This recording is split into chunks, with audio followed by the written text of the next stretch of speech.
Welcome to the Shema Podcast, the podcast for the perplexed, where Torah insights, intertwined through personal stories, as well as interviews with leading Torah scholars, demonstrate the empowering qualities of Torah and mitzvot. For more great Torah learning through Torch, the Torah Outreach Center of Houston, go to torchweb.org. Now to the show. I have with me today Rabbi Cohen to talk about something that is of vital importance for every Jewish man, all my Jewish brothers, to understand. And before I bring them on to discuss this, I want to tell first what is it that I'm referring to, and also talk about my process of learning what this is and how to fulfill this very vital mitzvah. And the mitzvah I'm referring to is Bris Milah. Now, I always thought it was strange when I first started becoming religious and studying Torah 10 years ago that this very important mitzvah of circumcision was so important, so binding to the Jewish people. It didn't make any sense, because if God wanted us to not have a foreskin, then why not just make us without a foreskin? But I didn't really understand what this all was referring to. For one, I learned that because I had a circumcision, it was not a Bris Milah, because my parents didn't know any better, and they had a medical doctor circumcise me the day after birth. So I had to learn that that's not a Bris Milah. I had to go back and do that it's supposed to be done on the 8th day by a moil. I had to have a rabbi do this for me. But more importantly, what I've learned over the years is what this mitzvah means, what it is a symbol of, and what it represents is not what I was doing at all my entire life, especially as someone who was not religious. Growing up, never being exposed to Torah, I didn't understand any of these things. And the power behind Bris Milah, that covenant, is that we are elevating ourselves beyond the animal. We are having our souls take control and submit our will to that of our eternal, infinite Creator, and not act like an animal when it comes to these areas of sexuality. When I was growing up, I was very sexually active from a very early age. I did not know what the Torah teaches us, that there's an organ of our body. If we feed it, it'll become more hungry. And if we starve it, it'll become satiated. I did not understand that. So in my 20s, I dated for one sole purpose, and that was for the opportunity to have sex. And because I was constantly feeding it, it was always wanting more, different women. And then I also realized that the damage I was doing by looking at women as not being these holy neshamas in a body, but simply being there as an object for my own delights. And when I got married, I'm very grateful, thank God, that my father impressed upon me that when you get married, the lowliest thing a man can do is cheat on his wife. So that's something I never considered. However, my wife and I grew up in an environment where we were taught if you can look but not touch. The other thing I was exposed to growing up that we all have been is that this idea of masturbation has been so normalized in our culture. I remember in the 90s watching sitcoms like Friends, where they would joke about looking at pornography and masturbating. There was an episode of Seinfeld, a famous one, I think it's called The Bet or something along those lines, where Jerry Seinfeld and his friends are sitting around and they start talking about this, and Jerry says, "Oh, it's like brushing your teeth. You got to do it in the morning." And that was my take. And then they all made a bet and this wager on who could go the longest without self-satisfying themselves. I think when they all got back from the restaurant, Kramer comes in the room, slaps down his money, and says, "I'm out." It's like, we've only been gone from the restaurant for like 20 minutes. He's like, "I saw this woman on the way home." So that's what I grew up with. We all did. Many of those who have been outside the Torah observant community, and it's become so normalized. And so when I got married, I had such lust built up inside of me that my wife was not interested in satisfying that for me. So she knew I would take care of these matters. As she would say, that's a problem you need to solve with your own hands. And we didn't know any better. And we would make jokes about it. We would be out, and I would see a beautiful woman dressed seductively. And she would say, "So, is she going to be in those little movies you run in your head?" And I always make this joke, just like, "Yeah, baby, but you're the star. They're just extras on the set." And she did not realize the damage this was doing to her on a spiritual level, on a psychological level, because this is what the world was telling us, that this was totally permissible. And this was even happening when I began studying Torah. And I would come across, I remember a Talmudic verse that said, if something to the effect that if a man can't control himself in this area, it's better if his hands are chopped off. I remember reading that early on going, whoa, I don't like that. So I went to look for other opinions, and they're on there online, people that call themselves rabbis that would say in their blogs that was totally permissible, but these are not rabbis. They're people with the title rabbi. And I said, okay, I like their opinion. Because I couldn't imagine not being able to do that because it seemed like just this an urge that the body needed to release, like go in the bathroom. I couldn't imagine this. And I would come across text from time to time and I would just overlook it. And the other thing that really bothered me when I first started studying Torah was understanding that Hashem knows not only our actions and our words, but he knows our thoughts. That idea bothered me to no end at the beginning of my studies because I knew what my thoughts were many times. And I don't want Hashem in my mind when I wanted those just to be mine. But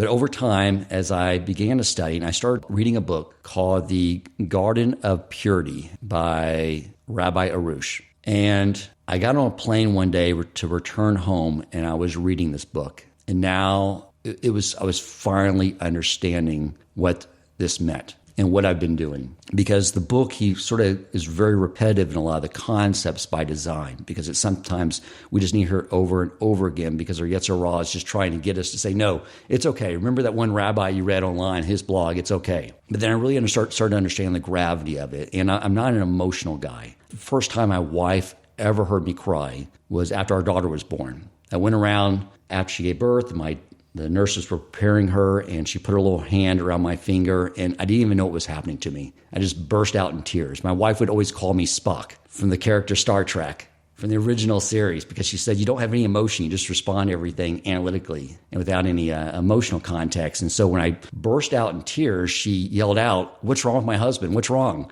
Because she never saw me do that.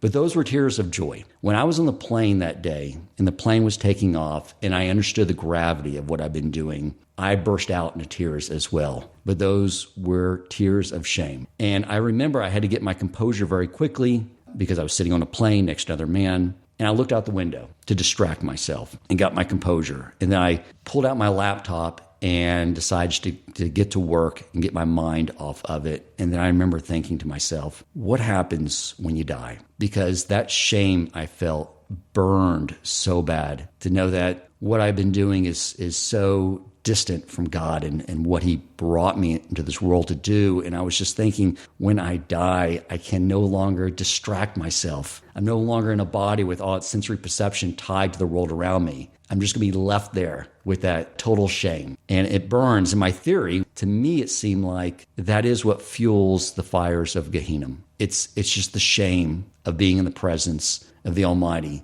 And I really wanted to remember that feeling because I knew it would motivate me to do the change I needed to do. And on my way back from the airport home that day, I did call my rabbis, Rabbi Yaakov Wolbe, because I was pretty broken down. And he reminded me of Teshuvah. And I wanted just to say it out loud to someone. This is what I've been doing, because I wanted to make sure I changed. And so this process was very challenging because I had been fueling these movies in my head. And my Yetzer Hara was more than happy to be the executive producer of all these movies. And I had to get all those thoughts out of my head. And it started with going to a mikvah. Every morning I'd wake up early and read Rabbi Nachman's Tikkun, which Rabbi Cohen can discuss more of that, which have cleansing effects to our soul. And it was just a lot of praying. Every morning when I would get up to study Torah, after I would say those 10 Psalms, I would get up to study Torah, and that's when a man's testosterone is at its height. And when you've been feeding that every morning, that's when I would get hit with that urge. And I would just sit there and just practice what Rabbi Arush said. I just prayed, heartfelt tears. Hashem, please channel this energy towards passion for you in my Torah studies. I was marking off 40 days in my calendar because I know 40 has a very spiritual component to it of change. And I would fall sometimes and I would set the clock over again.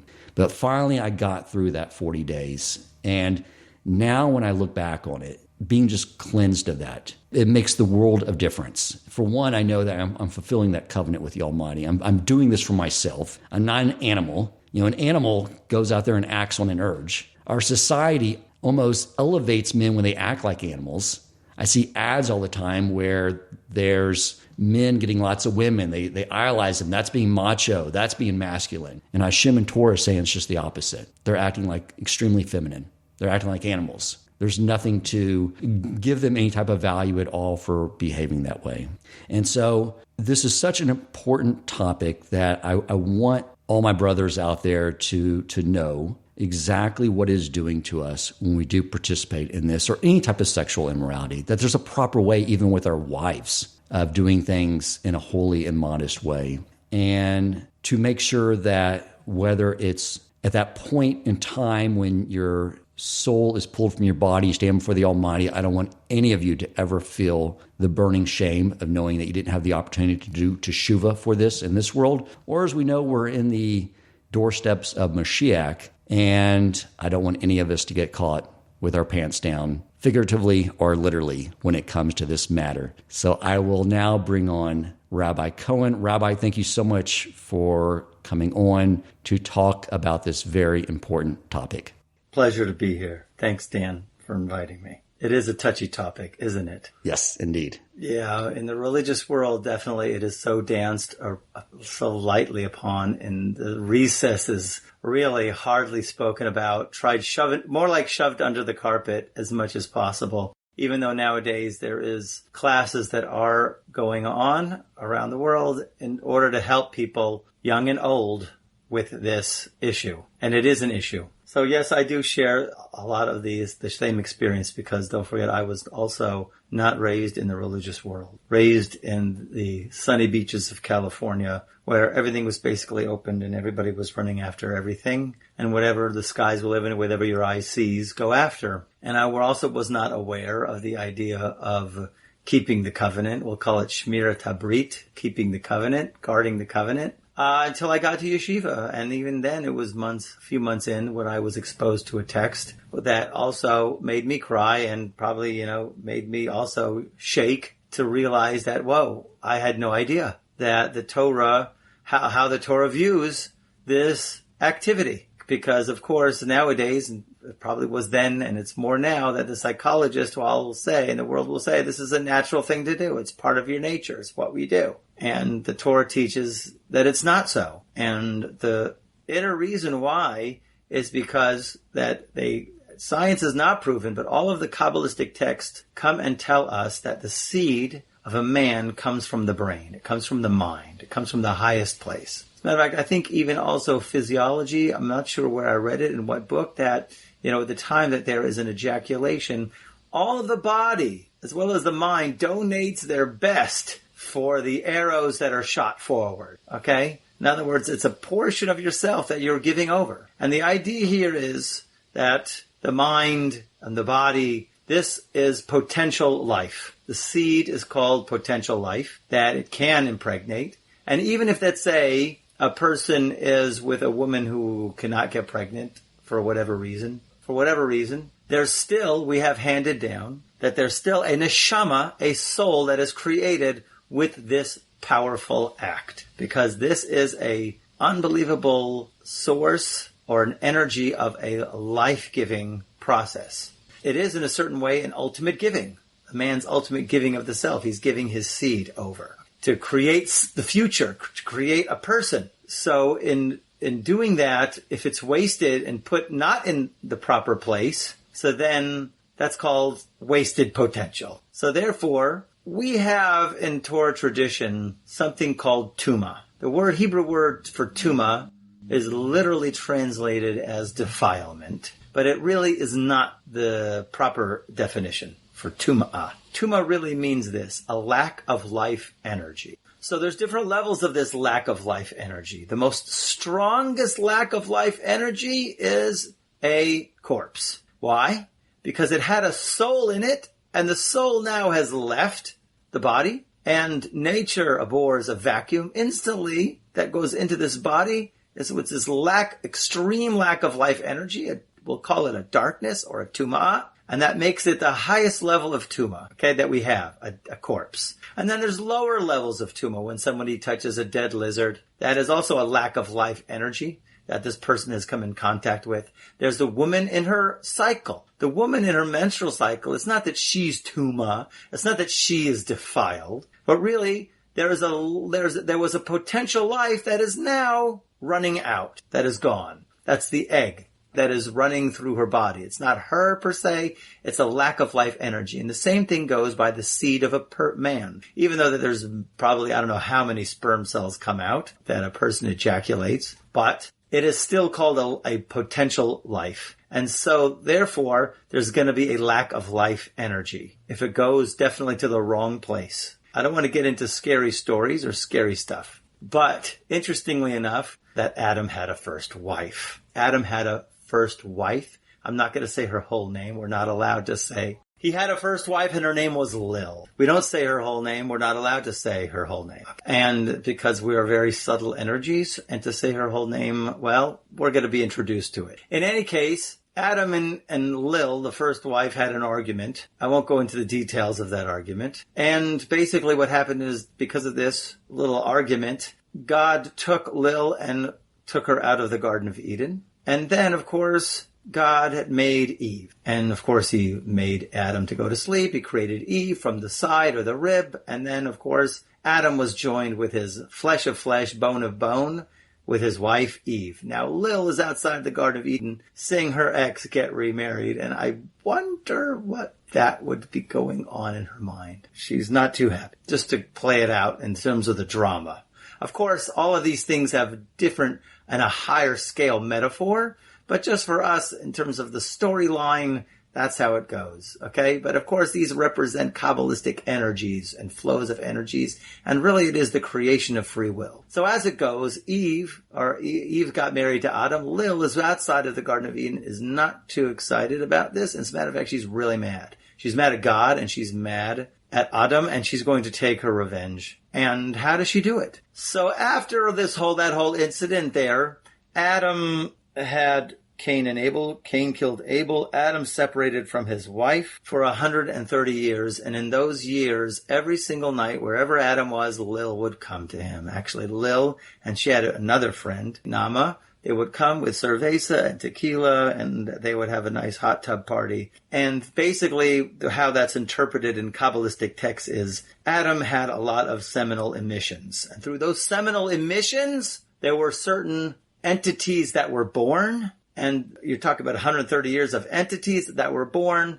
And the point of what I'm saying is that when the seed doesn't go into the right place, it doesn't mean, okay, it's dead, move on. There is some effect of that action. Like there's an effect of every single one of our actions. It happens to be in the spiritual realm, there's a huge effect to this action. It does give birth to something. And when a man is with his wife in holiness, and whether it's for the sake of having an actual child or not, then there's still a spiritual entity that is produced. And just to end it off here, to let you go to the next point, which is, it says when Abraham and Sarah left Haran, it says they brought the souls, all the souls that they made in Haran. And some of the commentaries bring down, what does it mean, the souls that they made in Haran? That means that every time that they were together, even though they weren't having any physical children, they gave birth in the spiritual realm to many, many, many, many, many, many, many children in the spiritual realm. And only later we find, actually, this is why people who convert, they always will call them after they convert, this is so-and-so, son of Abraham. Or this lady is now so-and-so, son of Sarah. They're always going to be Ben Abraham or Ben Sarah, because we say that those were the souls that Abraham and Sarah created. And now, only now, thousands of years later, is there a chance to come into this world. So, just in short, the seed is a very, very high potential energy. So, therefore, we always try to, use it for its holiest purpose. So it sounds like that whether we are engaged in that act in a holy way with our wife, in a proper way of modesty, then it's still creating something very positive. Absolutely. Even if a baby doesn't occur from that. Yes. And if we do it in a negative way, it's creating something very negative as well. Right. Because that is the thought that I learned about, the idea that I learned about early on that really freaked me out. When I had to come and talk to Shauna and tell her how this was wrong, how I'm going to be going through this process, the damage I've been doing to her, talking about that apparently that Lil conceives with this spilt seed. And I told her, apparently I have, hundreds and hundreds of demon children, whatever they are, who never once got me a Father's Day card. But I have, thank God, a process for ridding them through Rabbi Nachman's Tikkun, through these processes. But, I did bring you on. I did want you to share what is happening in the spiritual realm. And yeah, it's a little scary, but I think that truth, understanding that, brings some gravity to anyone who's struggling with this to say, I need to change. And then we can talk about the path forward on how to go about breaking ourselves of this behavior. I know where I came from. I was in an all-out war. Okay, because I got to yeshiva when I was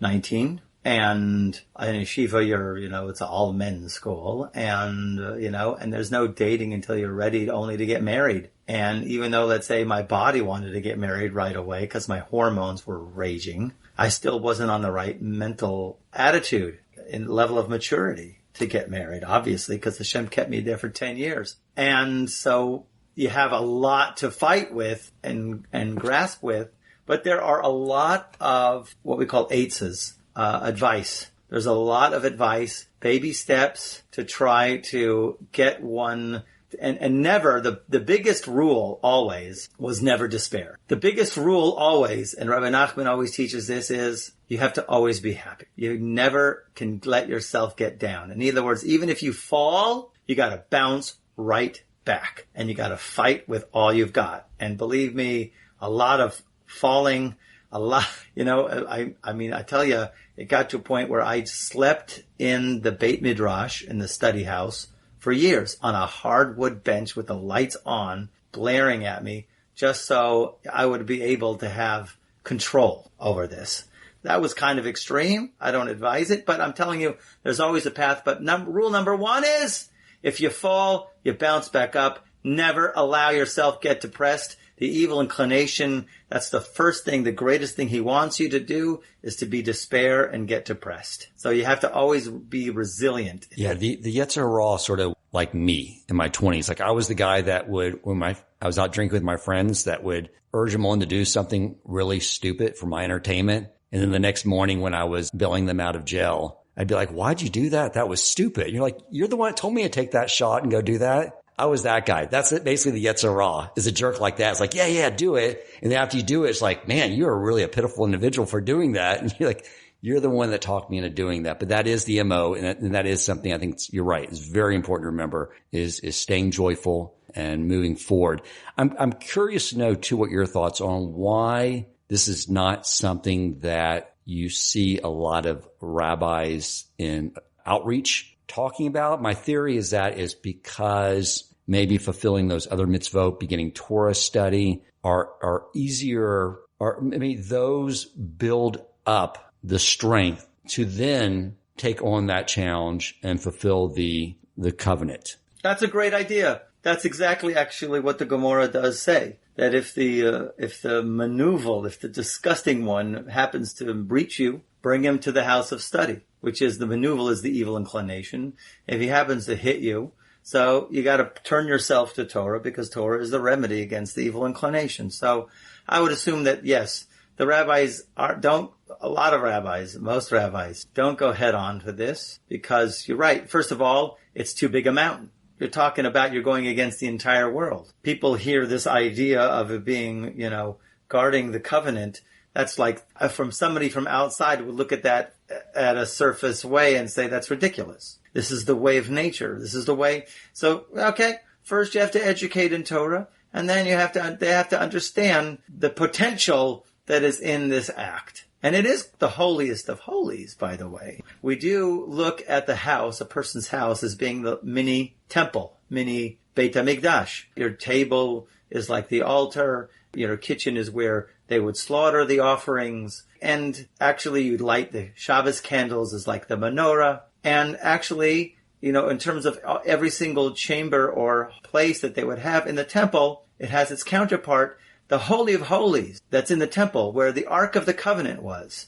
That's the tablets that Moses brought down, is the bedroom, which I'm sure you've heard that before. I have not. Oh, yes. That's the Holy of Holies. So it actually deserves, in terms of what a person thinks and all of the laws and all of the customs that go into it. But for the meantime, a person has to know this is a very holy act. And so once a person knows the potential, the high potential of it, right, so once you understand the spiritual potential of this, so then you'll be more sensitized and be aware of it. But then, of course, there's the many other positive aspects to guarding the covenant, such as your prayers are answered, your fulfillment, you feel you've risen above. It's just this what makes a man a man. And, people think not so. So you're right. It's going totally against the grain of the world, but this is what the Torah says, and we have to accept that this is a huge force of holiness for everybody, and therefore we have to do whatever we can to stay in holiness, because that really is our power. Even back when I was engaging in that, the reason it's not like any other bodily function is because that function only happens if you entertain thoughts. It can't happen in the absence of thoughts. And the thoughts always would become, more diminished. So that right there shows that there's something, obviously, it's not like some other bodily function. Yeah, so now you're getting into something else. You're getting into kind of like what areas or what advice can we start in terms of the path. So the first path really is watching the eyes, okay? You mentioned thoughts, but I go first because usually, yes, the person's thoughts can wander, and a person, actually we say, a person does not makshe. His limb does not get hard unless there's a will, okay? In other words, there has to be thought. But I say before thoughts is once you watch your eyes. The first thing is, and it's a hard one, but it can be done, you have to start to watch your eyes. You have to start to watch what you see on the internet. You start to watch on the street, and you start to watch your eyes, because the evil inclination only dwells on what the eyes see. If the eye doesn't see it, the evil inclination has no power. And isn't that what when we read the Shema and it discusses the tzitzit, that is what that is there for, is to remind us to not wander after our eyes? Yes, right, because the eyes will take you to somewhere else. And then once the eye sees, as we have handed down, the heart desires, and then the body goes after. So it starts with the eye seeing, and then your thoughts. The eyes are the first project energy or capturer of energy that comes out of the mind. It's the first thing. So therefore, once you got it in the eyes, you've triumphed majorly in terms of overcoming the first hurdle. The next, of course, is you got to watch your thoughts. And then, of course, words and what you hear is the next level. And then, of course, there's the actual act itself. So when it comes to guarding our eyes, that is even so much more challenging today than ever. Because if you want to watch something entertaining, it's almost impossible to find a good series or a movie that doesn't have some scene in it with what? Yes. It's very, very difficult. So you need a mashgiach or a mashgicha, what we call it. You need a supervisor, a kosher supervisor. You need somebody there with you who will block your eyes. If you don't have somebody, well, then okay, try to do it yourself. Listen, I'm not saying it's not challenging. It is probably the most challenging because it's something also in our society that we're not accustomed to do. Women walk around, very immodestly dressed, and no one has ever taught, and they don't teach it in schools. Hey, you shouldn't be gazing. You shouldn't be looking. First of all, women shouldn't, whatever. It's going to be, this is what society is. We're in it. And so therefore it's the man's responsibility to guard himself, to guard his covenant, to try to do the best he can to watch his eyes. So one of the first things I did was I quit the gym where I worked out at, and I built a gym here because the culture at the gyms the purpose of clothing is to cover the parts of your body that you're not real proud of. And so the more the women would get into shape, the less clothing they needed. And it was just impossible. And So I stopped going there. But I even have... You've got a bigger problem. Yeah, I agree. I also stopped the gym. I stopped the gym because I would go on the treadmill and there was this like 20, 30 screens of all kinds of stuff flashing in my eyes. And I had to keep my eyes down. It wasn't working out, the music, whatever. I built my gym at home also. So let's talk about, you mentioned the benefits. There are rewards in this world as well. Like I believe I read from Rabbi Nachman that the curse in Genesis that Adam would have to toil for his bread, that curse gets lifted when the covenant is maintained. Yeah, there's a lot of statements, there's a lot of ideas like that in terms of the benefits that a person who keeps the covenant, how well connected he is and how well, basically, we'll call it the bounty, how the bounty flows. Okay? Meaning the spiritual bounty, which has to do with, it bleeds in all areas. Not only just consciousness, but also actually your parnasa, meaning your finances. All of those things flow when a person keeps his covenant. The biggest paradigm we have of that is with Joseph. Now, Joseph, who was sold by his brothers down to Egypt, 17 years old, he's in the house of Potiphar, and the wife of Potiphar, sees in the stars that she's destined to have a child from Joseph. So she's changing her clothes, and she's beautiful, changing her clothes, prancing in front of Joseph, going, come on, let's do this. And here's Joseph, 17 years old, hormones raging, and he says, I can't. I would sin against God. It would result in unbelievable damage to me and to my family and to the world. So he overcame a huge test that I don't know if any of us would be able to withstand. Nevertheless, because he did that, meaning he kept his covenant, he did not live with this married woman, he was able to be the conduit for all of the food supply of the entire world. Now, in the Kabbalistic sense, if you notice the 10 Sfirot, Joseph corresponds to what we call Yesod. Yesod is called foundation. It also, all of the 10 Sfirot correspond to our body parts. So you'll have 3 columns of the 10 Sfirot, but there's the middle column, actually, and the 9th Sfirah is called Yesod, foundation, corresponds to Joseph, and also corresponds to the circumcision, that particular body part. So here he totally embodied the commitment of this body part, and that's what he really represents, commitment,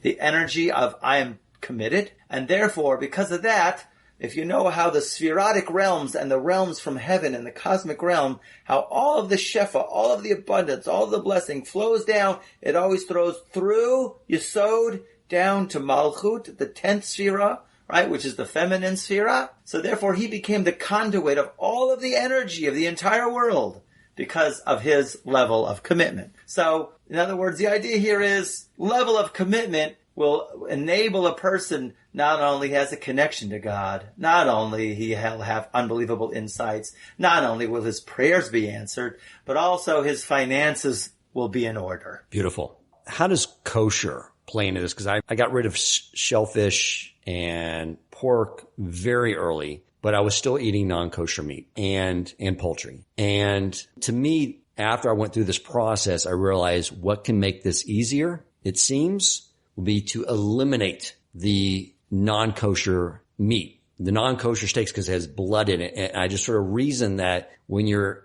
eating a steak and it hasn't been killed in a kosher way and it hasn't been bled, that you're basically consuming the animal's nephesh soul. And that would make this challenge of removing those thoughts and fixing myself in this area more challenging unless I got that pure kosher diet. Would you say that the kosher diet definitely plays a role in fortifying ourselves in this area? First of all, your explanation I've never heard. It's quite interesting. I like it, that it has to do directly with that. But in a more general way with what our sages handed down, which is could be in alignment with what you saying.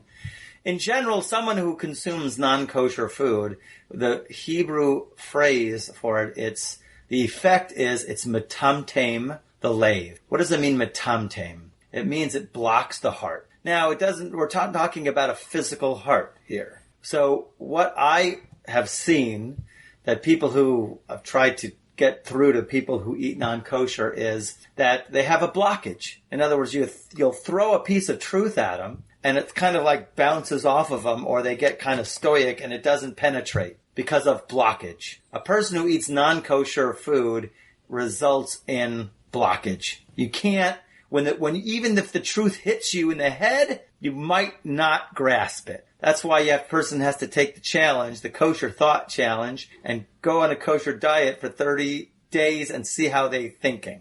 How their thinking is, okay? Because but in a certain sense of how you're saying it along those lines, okay, if you can't see the truth, that means it's not going to penetrate. So that means you're going to remain in the old patterns of behavior, which is the way of the world, which is look wherever you want, do whatever you want, chase whatever you want.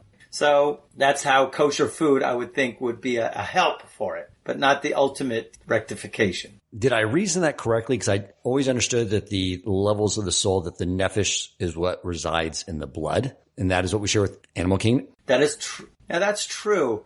Bottom line, we don't have the reasons for kosher. As much as we can try to grasp, and things might seem to line up, but we really don't know the underlying reasons why God prescribed these as kosher and these as not kosher. But we do have the effect of that if a person did eat kosher, there is going to be an effect. Even though, let's say, you can have all of the good intentions in the world, you cannot expect to drink a cup of gasoline and, well, I didn't mean to, and it not to have an effect. It's going to have an effect. So in this way, if you look at the nefesh is in the blood, that is true for anything. The life force is in the blood. And it's true, we do say you are what you eat. And it does have an effect on the Jewish people in general. You could look at it as we only eat sheep, goats, and cows. We don't eat predators, no predatorial birds. So we have that kind of nature about us that we're not very predatorial. So that part of the nefesh, we could say, doesn't affect us. In other words, that part of the nefesh of a non-kosher animal or a non-kosher slaughtered animal. So tell us about the process for change in this area. Like maybe if you could start off with Rabbi Nachman's tikkun and what he brought down. So, usually believe me, in my war that I went through, my 10-year war, it was, I went to many Kabbalists for rectification. I went to many, rabbis for advice. And there are many pieces of advice. Like I was going to say earlier, you don't have glasses. I do. Like when I go to the airport, I could take off my glasses and, all the people who you in the gym, now it doesn't matter. The clothes come off in the gym. No, they wear the yoga pants. The world is just one big yoga pants. Okay. It's like Planet Yoga pants, okay? So, even in the airports, I remember hearing a comedian going, doesn't anybody get dressed to go to the airport anymore? They just roll out of bed and so, I take off my glasses, but because those that has to do with the eyes. But, specifically, let's say if, those kind of things, you don't have glasses to take off and guarding your eyes is, of course, a big challenge. But let's talk about the thoughts. The biggest thing that Rabbi Nachman says, first of all, that he does talk about all of the desires of the world, and the head of the taivas, the head of those desires is the desire for adultery, niyuf, or whatever you'll call it. Promiscuity. So if a person, the best way to do that, actually, he says, quite simple, is to say the Shema. In other words, if you're hit with a thought and you can't get to a study house, whatever it is, wherever you're at, you say the Shema. Shema Yisrael, Hashem Elokeinu Hashem Echad. Hear, O Israel, the Lord is our God, the Lord is one. And you say the second phrase, Baruch Shem Kavod Malchuto Le'olam V'ed. Blessed be His glorious name forever and ever. Blessed be His glorious kingdom forever and ever. So the idea here of that Shema is a lot into it, believe it or not. That simply what you're doing, when you go back into it, there's a lot into it, but it really, of course, is our basic mission statement. It gets us back into the mission that we're all here for. The one God, the one universal force. But more specifically, Rabbi Nachman goes into in Torah Lamed Vav, in Likutei Maharan. So when you say, that's exactly why actually when you say the Shema, you have to cover your eyes. Once again, there's an eye thing there. Because you have to mamish go as if you are blind. And then what it is the first sentence of the Shema is 6 words. Hear, O Israel, the Lord is our God, the Lord is one. And the second phrase is also 6 words. 6 plus 6 is 12. 12 is the 12 tribes of Israel. Let me tell you a story about the beginning of Shema. There's 2 times that actually it brings down in our Midrash when the Shema was said. You don't really see the Shema, which is a verse in the Torah, till Deuteronomy, but in Genesis, there we have handed down, there were 2 times that the Shema was said. And one of those times was when Yaakov Avinu, Jacob our father, on his deathbed, all of the tribes were around him. He was about to tell over when the Messiah would come, when it would be the end of days. And all of a sudden, the prophecy left him. Lights out. And he was asking, why all of a sudden, when I had it, did God remove it from me? That I'm not supposed to reveal it? Maybe, he thought, one of you is not with the program. Maybe one of you is not totally committed to the mission, to the company. I have a traitor among you, perhaps. That's what Jacob said. And all of the sons, while they were around his father's deathbed, looked at each other right in the eye and said, all in unison together, Shema Yisrael Hashem Elokeinu Hashem Echad. Hear, O Israel, the Lord is our God. Meaning, we are all totally on the mission. And then he responded with, blessed be his glorious kingdom forever and ever. And the idea here is, each one of those 6, and 6 is 12, is the 12 tribes, basically. So when a person says Shema, he has to have in mind that he is taking his soul back up into the 12 tribes. Those 6 words. By the way, also, if you'll count the letters, there's 49 letters. If you count all of the letters of the 12 tribes, also 49 letters. So it's all lined up. So basically what it is also actually he brings exactly what really happens, because the language is quite sweet. So he says here, so a person has to block his eyes. Ki tikun zeh shel hirhu reznus shebala adam, because this rectification of thoughts of promiscuity, it comes to a man, that's the tikkun is, that he should say the Shema and Baruch Shem, because this desire for promiscuity comes from actually me'achiras damim, from actually the thickness of the blood. Once again, you're talking about the blood. It comes from the dirt, the schmutz that's in the blood. That's really, he says, more specifically in the Tikkun Zohar also brings this down, the Zohar in general. Mitachol, it comes from the spleen. Who is Lil? Lil resides in the spleen. Remember he talked about Lil in the Garden of Eden, Adam's first wife. Shu Shifcha Bisha. She also has another name. She's called Shifcha Bisha, the evil maidservant. Ima de Erev Rav. She's also called the mother of the mixed multitude, the mother of the Erev Rav. She Malchus HaRasha. She is the evil kingdom. So when a person says that, so what happens is he elevates and he takes all of the life force from her. And when he focuses on his ultimate mission, that I am here to be an expression of the one God in a holy mission. My mission is very holy. So that what happens is they take basically the force of Lil away from her. It's almost like taking the piece of meat out of the dog's mouth. You know, you're ripping it out of the dog so the dog doesn't have food anymore. You're taking the batteries from the matrix, and then the matrix naturally dies. Okay, that's probably the best metaphor. That's really actually how the dark side loses in the end. The dark side dies in the end. There's no more life force in it, and therefore it's gone. So when you say Shema, you're like sucking the life force out of the dark side, going into the light side, and boom. That is the biggest piece of advice that Rabbi Nachman says all the time. Yes, it works with anything, works with any thought at all, but specifically this thought. But he says, he goes on later, he says, this is only if you get it once in a while. If you get it too much, then you got to say the Shema with tears, which is a whole nother topic, to say the Shema with tears. But I will add this one thing.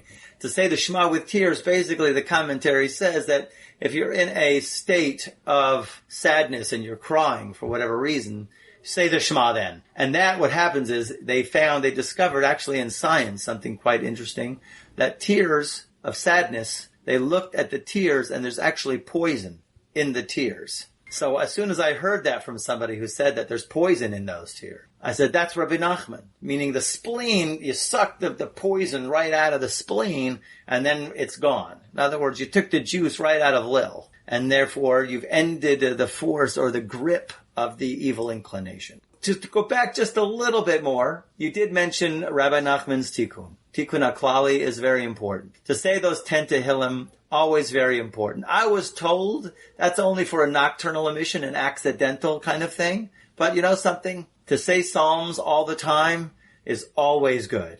And if you don't have a lot of time to say all of the Psalms, if you got only a time to say 10, so would be definitely a huge benefit, because he does say at the end, let's say it happened.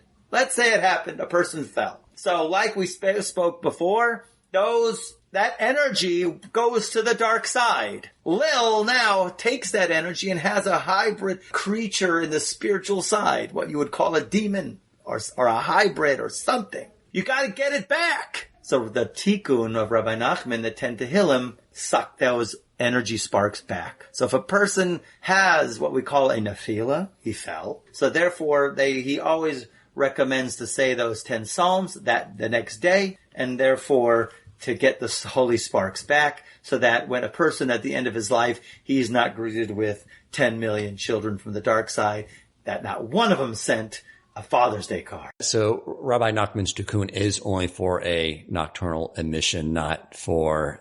So it has been taught to me, but you know something? I would say this generation, we've fallen so low that you can't, everybody is caught up in habits. And of course, a person has to make as much as a fight that he can. He must, but these things happen. A person does fall, still say it. In other words, even if it's not a nocturnal emission, I would recommend a person to say it nevertheless. The Breslov say it every day. Every day after the morning service, every day everybody says it. It was my understanding that there's a psalm for each of the 10 Sephirot, and it's sort of like this, any negative stuff you have on you at a spiritual level, it sort of is a cleansing process. Absolutely right. So like I said, it takes the sparks. There are holy sparks in the seed. So you need to take, and they're caught in the dark side. Each one of the Tehillim takes it out from the 10 Sefirot of dark. What other words of wisdom would you like to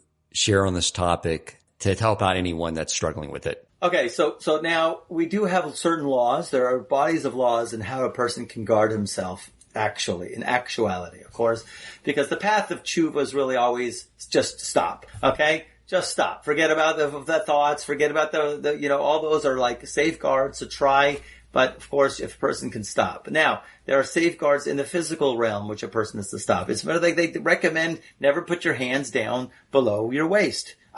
People go to the bathroom. Okay, when you go to the bathroom, I'm talking about number 1, so a person should not hold his limb.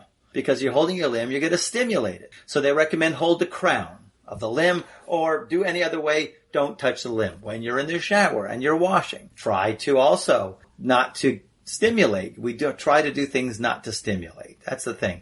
Not to engage in activity, not to look at things which could stimulate that activity, not to listen to things. All of those things go into just the safeguards for it. I also heard, and I've noticed this too, that just crude talk, like I'll be with guys from work and they'll be at a conference, we'll go to a bar afterwards. And a lot of times there's just crude conversation, which I know before I go into that situation, it's going to be there. And I heard that just even engaging in that, even just trying to placate the guys and listen to it, where they're trying to be funny, it's crude, that also is something that can have a negative impact in this area. Thoughts, words, and action. It's always that. They all have an effect on us. So your thoughts, your words definitely have an effect, and your actions, what you do with your hands. A lot of times, all of those 3 you have to safeguard, and all of them have an influence. Can you add any words with regard to spousal relationships? Because it's my understanding too, there is certain manners and times and ways to make sure that is a holy endeavor. That is such a monster topic at the end of this podcast. To bring that up now, that is so loaded. I'm telling you, I could give a podcast on this for years. See, seriously. Because like I said, it's called the Holy of Holies. And what a man thinks, you shouldn't be thinking about anybody else. That's one thing for sure. And, and there's a body of laws in terms of relations. That's a whole nother ballgame. I'll tell you what, Rabbi, that sounds like a nice teaser for a follow-up interview to do on that topic as well. So I do want to thank you once again for taking the time to speak with us today to share your wisdom on this very important subject. If you enjoyed this episode, please consider supporting Torch so they can continue to spread Torah wisdom to the world by making a donation at torchweb.org and clicking donate in the top right corner of the page.